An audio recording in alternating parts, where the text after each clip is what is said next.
पश्चिम बंगाल चुनाव के नतीजे लगातार सवालों में घिरे हुए हैं। टीएमसी बीजेपी पर बड़ी धांधली के आरोप लगाते हुए अपनी हार की सबसे बड़ी वजह एसआईआर को ठहरा रही है। पार्टी का कहना है कि कई सीटों पर बीजेपी की जीत का अंतर हटाए गए वोटों की संख्या से कम था। अब इसी को लेकर सुप्रीम कोर्ट में सुनवाई हुई, तो क्या कुछ दलीलें रखी गई इस दौरान, जानने के लिए देखिए रिपोर्ट। पश्चिम बंगाल चुनाव के नतीजे 4 मई को आए। बीजेपी ने बम्पर जीत हासिल की, लेकिन ये जीत अब पार्टी के गले की फांस बनती जा रही है। राज्य में एसआईआर का मुद्दा एक बार फिर गर्माता जा रहा है। दरअसल एसआईआर के फैसलों को लेकर टीएमसी ने सुप्रीम कोर्ट का दरवाजा खटखटाया।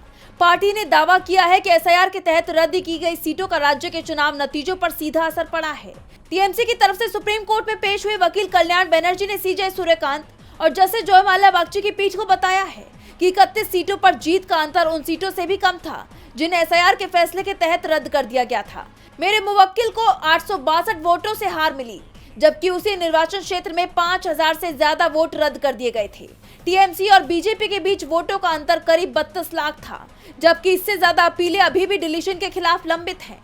सीजे सूर्यकांत और जस्टिस जयमाल्या बागची की पीठ ने कल्याण बनर्जी को इस मुद्दे पर औपचारिक अर्जी दाखिल करने को कहा, ताकि मामले की विस्तृत कानूनी पड़ताल की जा सके। जस्टिस बागची ने कहा, आप नतीजों के बारे में जो कुछ भी कहना चाहते हैं, जिस पर फैसले के तहत हटाए गए वोटर्स की वजह से काफी असर पड़ा हो, उसके लिए एक इंडिपेंडेंट आईए की जरूरत है। दूसरी तरफ चुनाव आयोग की तरफ से ये दलील दी गई कि इस तरह की आपत्तियों का उचित उपाय चुनाव याचिकाएं दाखिल करना है, न कि सीधे सुप्रीम कोर्ट में आना।